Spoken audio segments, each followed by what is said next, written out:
Okay, in continuation, this is now still part of your topic learning outcome number 4 for hydrostatic pressure on curves and surfaces.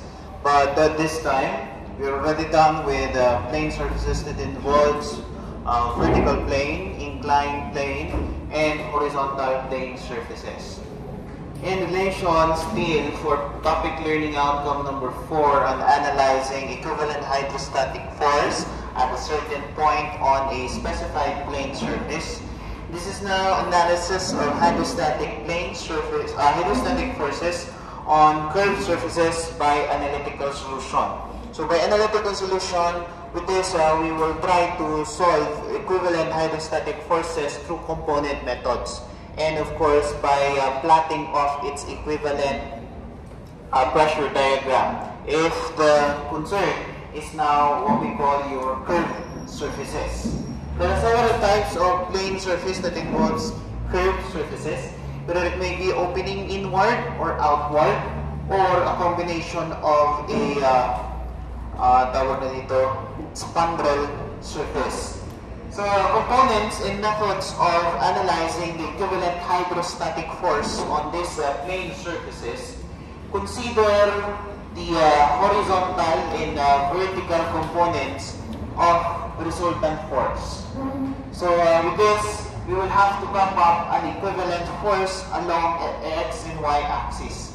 Through your knowledge again with basic static equilibrium and analysis of forces in determining their equivalent location at centroids and so forth and so on from your statics. With horizontal component, these are consider the hydrostatic force for horizontal forces. Consider the projected vertical two-dimensional surface and apply the concept of vertical plane surfaces. So a curved surface will now be simply projected as a rectangular plane surface. So for instance, your curved surface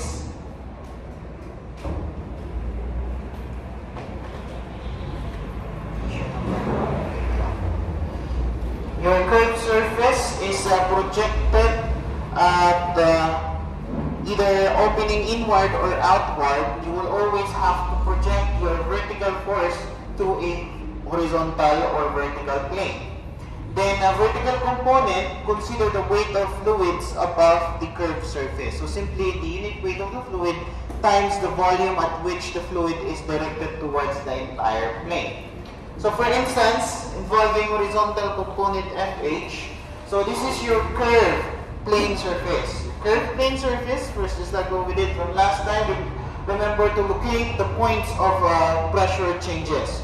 So from point A to point B, there will always be an equivalent change in pressure based on the depth of fluid. But here, notice that again, we will be considering a curved or a bended plane surface. For horizontal hydrostatic force, make an equivalent projection in a rectangular plane of the same height, but of an equivalent base. The base is simply the thickness or the width of the plane containing a specific volume of fluid, and of course the equivalent height or depth of fluid, or the depth of exposure of this curved plane surface. Then just like what we did from last time, determine its center of gravity and its center pressure by basically considering it as a rectangular plane. With this, you'll come up with an equivalent horizontal hydrostatic force, which are either homogeneous for singular fluid or multi-layers of fluids. Then, what do you call this? Again, locate for the center pressure. Then the computation for the equivalent hydrostatic horizontal component force is just like what we did with the rectangular plane surface. The depth or the equivalent unit weight of fluid at which the plane surface is exposed. Then the location of H bar or the pressure head, which will always come from the free liquid surface up until to your CG. That is if you're again considering homogeneous fluid. For layers of fluid, again, the PCG will still be computed as the equivalent pressure due to the atmosphere plus the equivalent pressure due to the layers of fluid. Then, just like we did last time, the location of center pressure from the FLS, or the free liquid surface, is always your YP, or the summation of H bar plus the eccentric distance E, where the same, the eccentric distance is simply equal to the mass moment of inertia for a rectangular plane. So that will be base times HV cube over 12 all over the area of the rectangular plane times H bar. Ganun lang yan. So, analyze FH, or horizontal component hydrostatic force, as a simple vertical rectangular plane surface. Nasundan? Then next is your vertical component. For us to come up with an equivalent resultant force, we need to consider both these components, horizontal and vertical components. For vertical components, we need to consider the weight of the fluid at which the entire plane surface is exposed with. So as you can see in this figure, we have a dividing dashed lines denoting that this entire region is the volume of water at which this curved plane surface is carrying. Okay? So due to gravity, it will have an equivalent weight by the volume of water. So that will be the equivalent vertical force. So the vertical force based on the weight of fluid carried by the entire plane is simply the unit weight of the fluid times the equivalent volume, or the weight. The volume is simply the area of this plane. So anong section to? Anong klaseng section yan? This is a quarter circle. A quarter circle with an equivalent base. Okay? On an equivalent base of unknown. So, area of a quarter circle times the base gives us the volume times the unit weight of fluid gives us the weight of fluid, or the equivalent vertical force due to this fluid subjected towards this curved plane surface, opening inward. Right? After which, compute for the location of FB, or the centroid of that vertical resultant force with respect to a quarter circle. What is a centroid of a quarter circle? 4r over 3 pi, horizontal and vertical. Okay? From there, you'll come up with the location of FB from either point A or point B, or the x distance of V to point B, which is again 4r over 3 pi. Ganun lang naman yan. Then, by component or by Pythagorean theorem, we will then come up with the equivalent resultant force F. Simply, Fv squared plus Fh squared square root gives us the resultant force F at an angle theta, which is inverse tan Fv over Fh. So with this, as your final answer later on, you'll need to come up with the equivalent resultant force F and its direction. The direction may vary depending on the opening of the curve or the weight at which the curve or the plane surface carrying a particular volume of water. Kung yung volume ng water na ganito, nandun sa ilalim ba? Or yung plane surface mo, or yung nasa taas? And so forth, and so long. Ganun lang naman yan. So for instance, you have this example.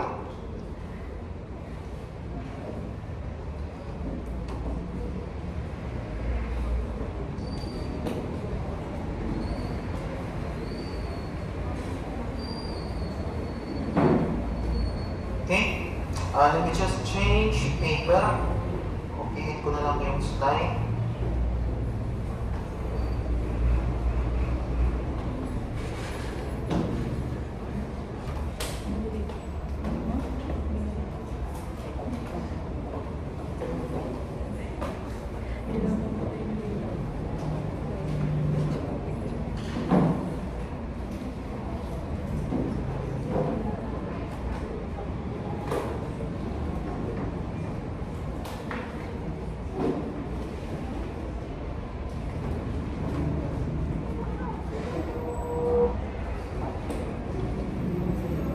Okay, in this example again,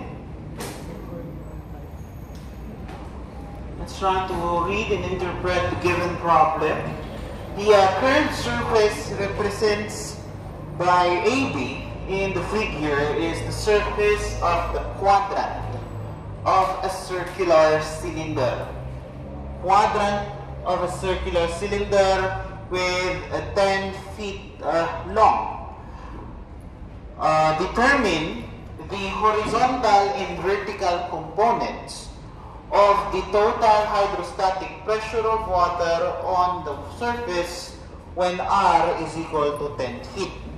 So given that this is a quarter circle, then the radius of this section or of this curvature is at 10 feet. Then the thickness of the plate or the cylindrical plate is 10 feet. So meaning the entire 10 feet carries an equivalent volume of water of also 10 feet long. You are asked to determine the equivalent FH and FV of hydrostatic force subjected inside this plane surface. Okay? So first up is for us to consider your FH or the location of your FH and FV. Okay? Again, for horizontal hydrostatic force, first is for us to plot off an equivalent rectangular plane surface of the same height with the depth of your fluid exposure or the height of your curved plane surface. So with that, you have your rectangular plane. Remember, this rectangular plane is also the transverse face of this quarter cylinder. So the thickness or the length, the width is also 10 feet.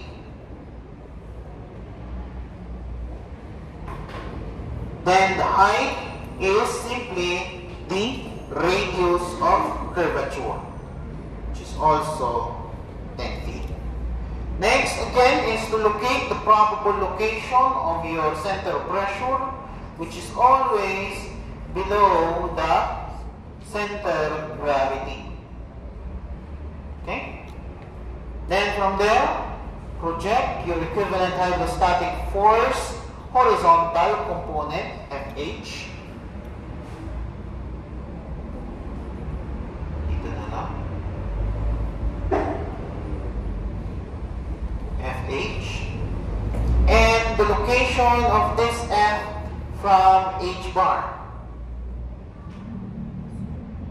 H bar is always coming from the free liquid surface to the center of gravity, such that the location of this FH is from FLS to center pressure, which has an eccentric distance E from CG. Okay? So analyze again FH just like a vertical rectangular plane surface. Then next is plot the probable location of your vertical force F, or the vertical hydrostatic force V, force F, which has an unknown x distance from point B or x bar distance from either point B or point A. Okay? Then the most likely direction of the resultant force is again directed towards the location of FV and FH at an unknown angle theta. Okay? Nasundan niya? Sigurado? Sigurado? Then, for horizontal force or horizontal component, the pressure diagram is still varying. So remember, just like how you analyze a vertical rectangular plane, ganun pa rin ang itsura ng kanyang tawag na dito, pressure diagram. Always vary 0 at FLS and gamma H at 10 feet depth. Gamma H, 0. Okay? Now first, solve for the equivalent FH. From the diagram, FH is equal, again, is this homogeneous or a layered fluid? So it is a homogeneous fluid, so we'll simply have to compute FH as gamma liquid or fluid at which the curved plane surface is exposed. So basically the entire curve is exposed to a single fluid. So analyze as a vertical rectangular plane. So for FH, that will be the gamma water times H bar times the projected plane surface vertical, okay, which is area. The gamma water, the unit is in English unit, that will be 62.4 pound force per cubic foot. Okay? Then gamma H bar, what will be your H bar? Saan natin kukunin si H bar for homogeneous fluid? From center gravity to the free liquid surface, which is simply half of the radius R, which is 10 over 2, or 10 feet over 2. Then the area of the rectangular projected plane, which is 10 times 10. So give me the horizontal hydrostatic force. Okay, horizontal force component. Ilan? 31,200 200 pound force. Ano naging pound force? This is feet square, then feet cube cancel, will be left with pound force. Okay? That is for FH. Next requirement is the vertical component or the vertical hydrostatic force F. Makinig sa FV. Medyo mahirap yung FV kung medyo complicated na yung volume projection mo. As you can see over here, our volume projection carried by this entire surface or this side of the curved plane surface is only a quarter circle. So the entire wetted perimeter, so we call this again the wetted perimeter, carries a section of a quarter circle of fluid. Okay? So quarter circle. This is your area of volume of water at which the curve carries. Then again, the thickness of that quarter circle is the thickness of the cylindrical plane, which is 10 feet. Okay? So with this, the force is simply the equivalent weight of water carried by this plane surface. So, as a quarter circle. So how do we compute that? The unit weight of fluid or water times the volume of the fluid. The volume is simply the unit weight of water, then the volume is the area of the quarter circle times the thickness. Okay? So, Unit weight of water, 62.4 pound force per cubic foot times the area of a quarter circle.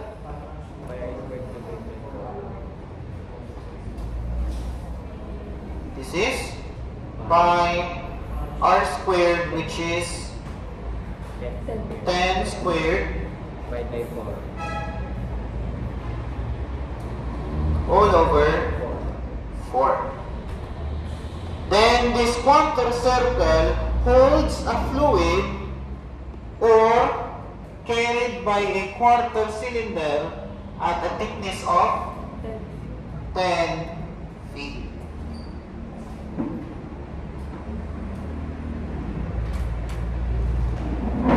Okay?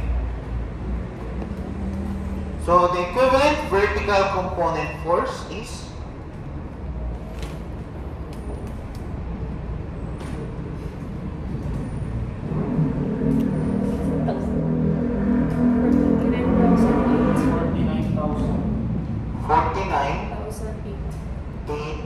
Sir, 49008. 49,008.845. unit pound force. Again, that is simply volume times unit weight of fluid. Cancel the volume. So that is your equivalent vertical force, F. So those are the only unknown to this given problem. No? In addition, we also have an equivalent resultant force F. So tagdagan na lang natin yung problem. So the equivalent resultant force F, how do we compute again the resultant force F of two component forces? Square root. Anong square root? Square root of Anong tawag doon? Pythagorean. Pythagorean. Siya akong square root. FH squared plus FB squared.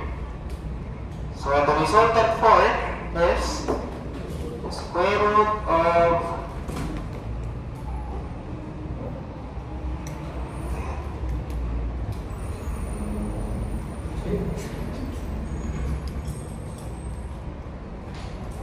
uh, 31,200 square plus 49,008.845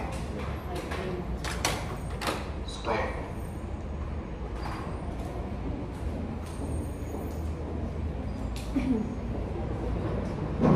So the resultant force F is equal to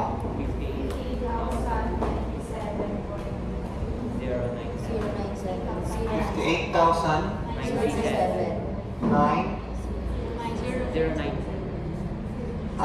58097. 58,097.391 unit pound force. Dinagdag lang natin yung value. Hindi siya kasama sa unknown, ha? Dinagdag ko lang.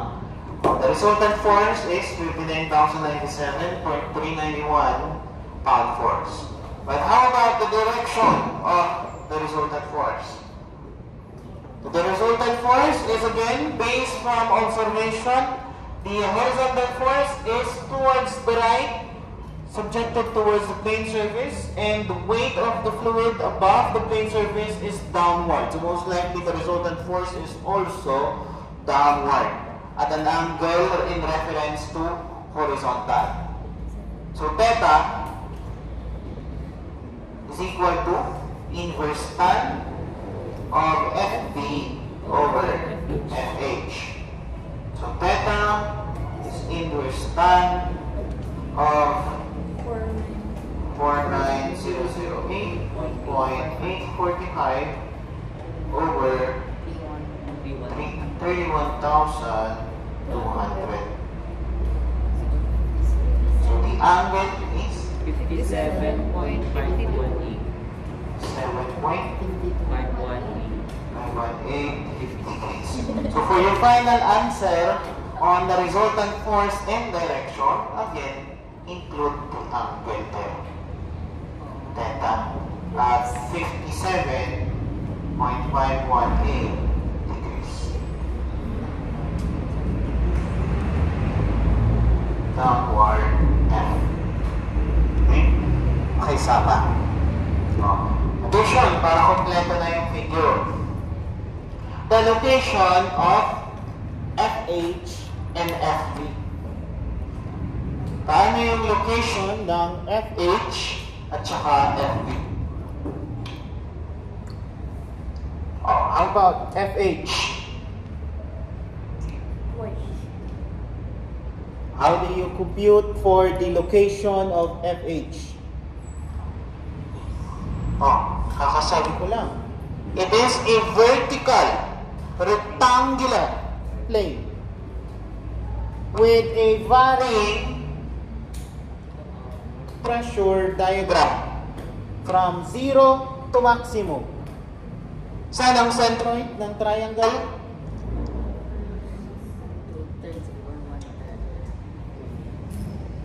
2/3 from the minimum, then 1/3 from the maximum. So by your knowledge on statics, FH location is simply, let's just say YH, simply equal to 1/3 of radius. Tama ba? Yes. Tama? 1/3 of the given radius. Tama? Tama? So 1/3 of 10 feet is ilan? 3.333 feet. How about the location of the vertical force or your X bar? You can also refer YH as Y bar. How about X bar? X bar is the location of the vertical component or the centroid of a quarter circle from a reference point. So it is in our reference is point B. What is X bar? A centroid of a quarter circle. 4R over 3 pi. So X bar is simply 4 times 10 feet over 3 times pi. X bar is 4.244.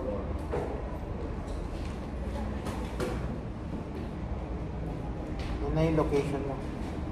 Okay? So, idagdag mo na yan dun sa resultant force. Your Y bar of 3.333 and X bar of 4.244. Okay? Okay? Sundan? Sigurado? Balik tayo dun sa PPT.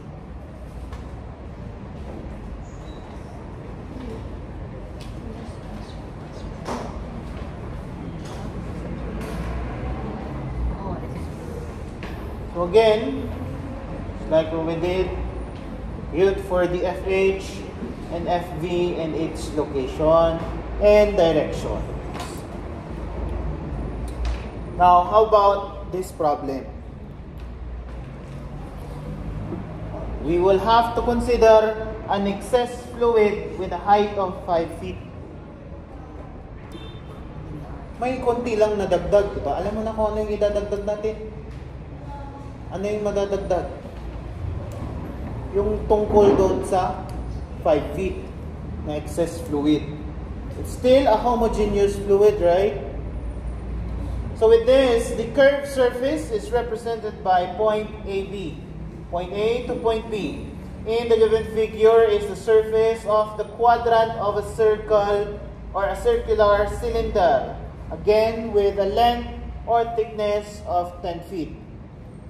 Determine the horizontal and vertical components of the total hydrostatic pressure on the surface when R is 8 feet. So, anong gagawin natin? Given that the radius is again, this time 8 feet, the volume of water or the length of the fluid is still along the projection or the quadrant of a circular cylinder 10 feet long. So with this, nadagdagan lang ng excess fluid na 5 feet. Ganun pa rin kung paano natin sinolve ang horizontal component. Project a rectangular plane.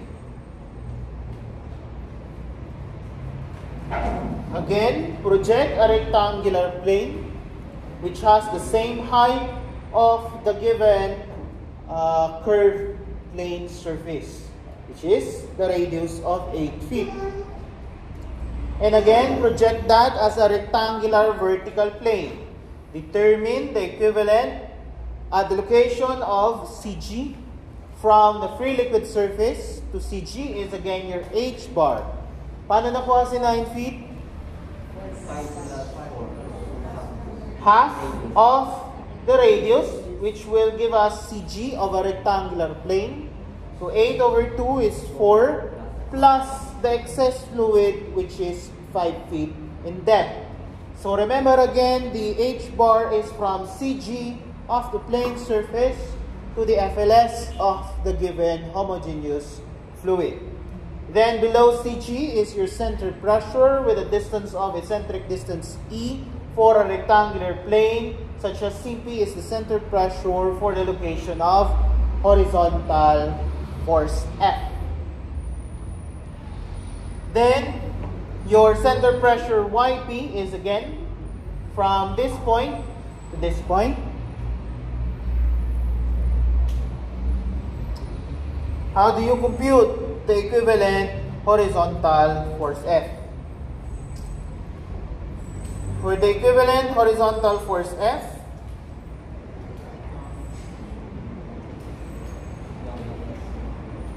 FH is equal to gamma water times H bar area. Okay? This is still homogeneous, so this will be 62.4 times H bar is 8 over 2 plus 5. Then the area is what?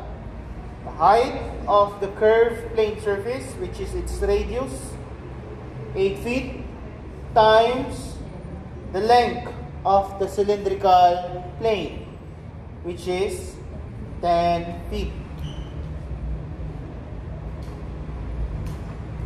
FH is 44,928 point Flat, sir. sakto pound force. Okay? Check na lang natin. Nandito naman na yun. So, 44,928 pound force. From there, continue in solving FV. For FB, again, project only the section at which the fluid is being carried by your curved plane surface. So, itong buong wetted perimeter na yan, ito yung binubuhat niyang fluid. Tama ba? Which is a combination of how many geometric shapes? A rectangle and a quarter circle. Okay? So with this, you'll have to come up with two areas or a total area, which is the area of a rectangle plus the area of the quarter circle. And simply multiply that by the length of the cylinder to give us the volume. And for centroid of points or centroid of sections, again, that is centroid of section 1, then centroid of section 2. So, centroid of a rectangular plane is what? Ano yung x-bar ng rectangle? 8 over 2. Tama?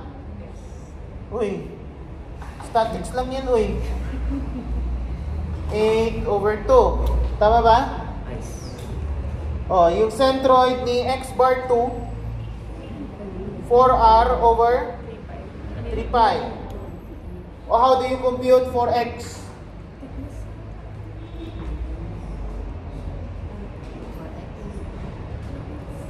The location of FB is simply the summation of centroids, which is simply the area total times x equal now to area 1 x bar 1 plus area 2 x bar 2.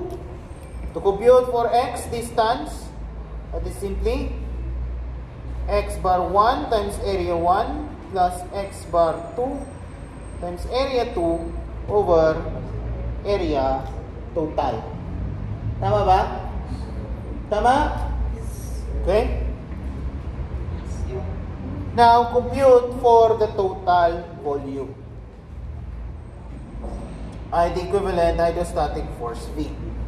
The hydrostatic force V, unit weight of fluid, times the total volume. Tama ba? So that is 62.4 times the total volume. Kunin muna natin yung total area. Tama? Which is 5 times 8 plus the area of a quarter circle, pi times 8 squared over 4 times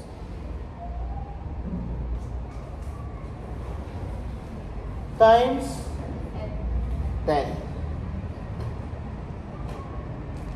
Equivalent vertical force V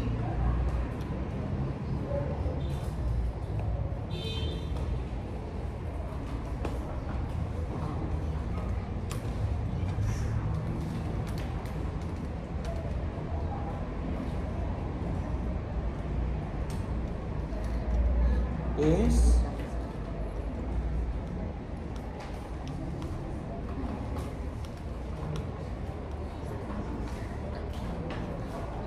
bagal yung calcio. Ito na lang. I-check. Tama? Tama? 56325.661 pound force. How about the location of XH? Your Y bar. Then the location of X bar.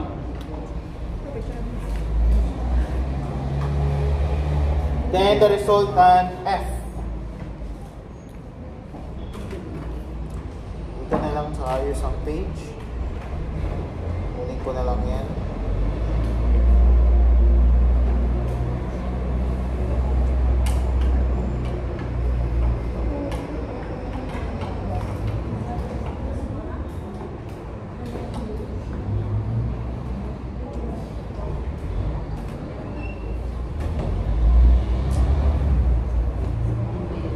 Pakibigay na lang ulit sa akin yung FV.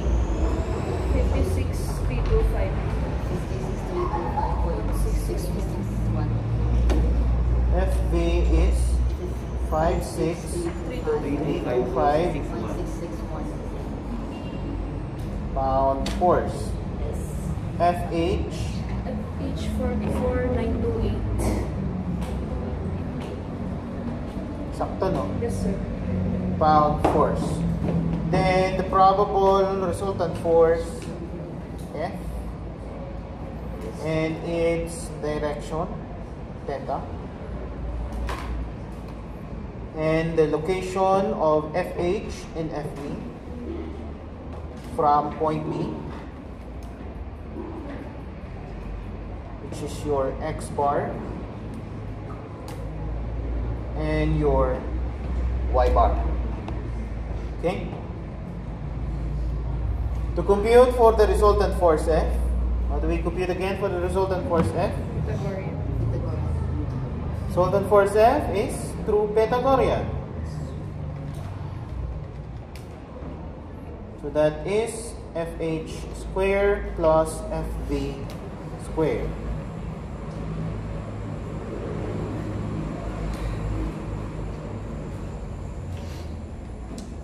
Which is 44928 squared plus 56325.661 squared.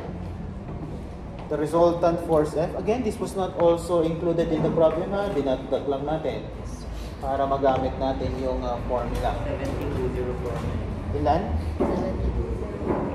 049. 72049. Yes, sir. Point 325. Pound force. Then, of course, the direction, theta,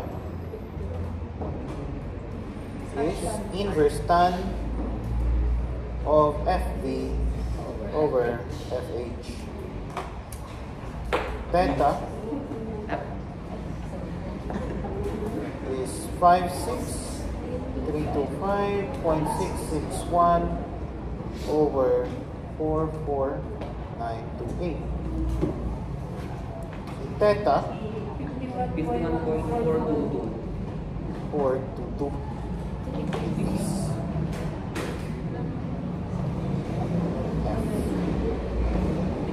Okay. About the locations.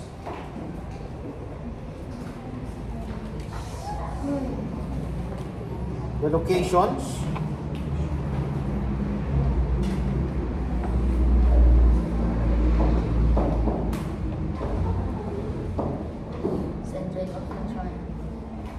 location of FH or your Y bar.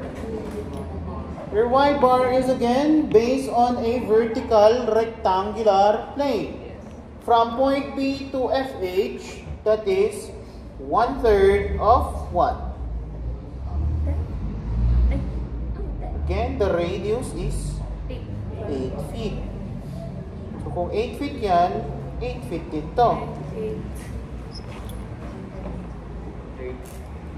Paano si Y bar?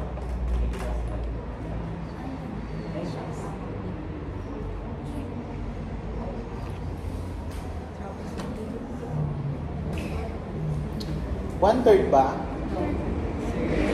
Hindi na siya 1/3. Tama? Hindi na. Kasi meron tayong excess na 5 feet. So the hydrostatic pressure is now in a form of a trapezoid. Tama ba?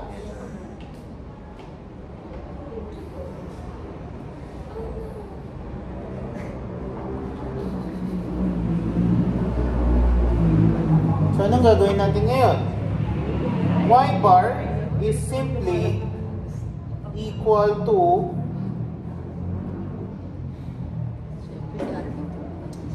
total depth, which is 5 plus 8 minus what? Minus saan ang F natin? Below CG, which is H bar plus E. Tama? So Y bar is 5 plus 8 minus H bar plus eccentric distance E. So this is 13 feet minus H bar. Ano ulit yung H bar kanina? 9 feet plus the eccentric distance E. Compute for E, which is mass moment of inertia times all over A times H bar. Mass moment of inertia, dito na, lagay na natin na buo. Rectangle, 10 times 8. 8 cube. Ang width Ang height is 8. Width is 10 feet, so that will be 8 cubed over 12 all over the area, which is 8 times 10, h bar of 9. Eccentric distance.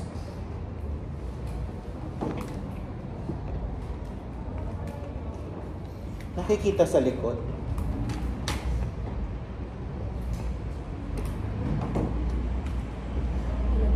Ilan? 0.593. Yan ang eccentric distance.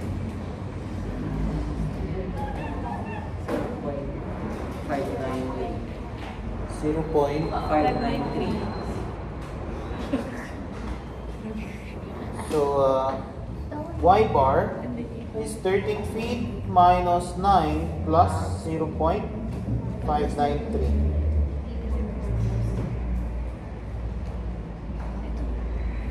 Y bar.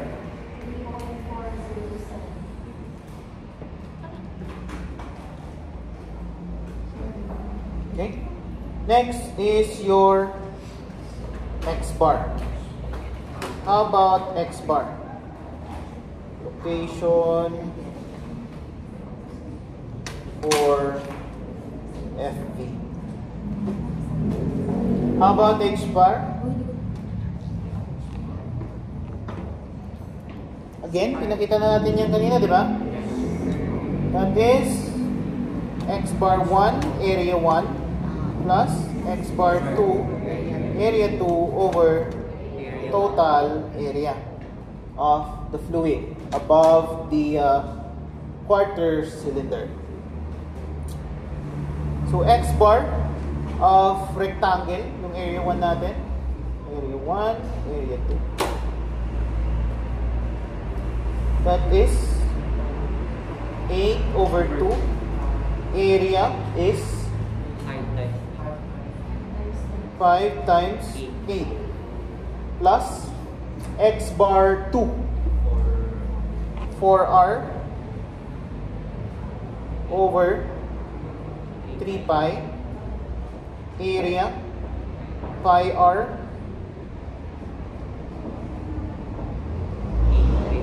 pi R squared over 4 all over the total area, which is 5 times 8 plus pi R squared over 4. Diniretso ko na. X bar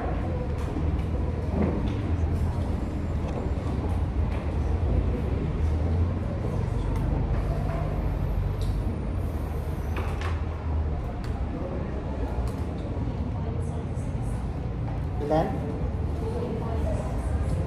3.665 feet. So, hindi siya nalalayo doon sa Y bar. Okay? Tama ba? 3.665?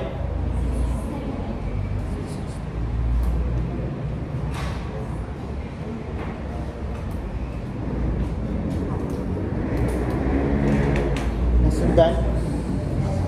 Sigurado?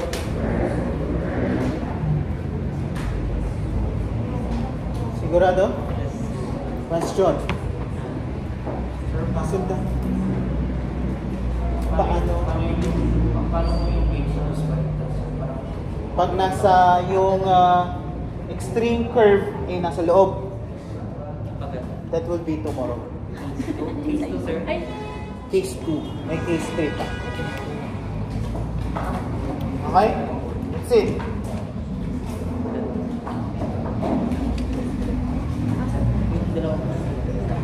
That's it for curved plane surfaces.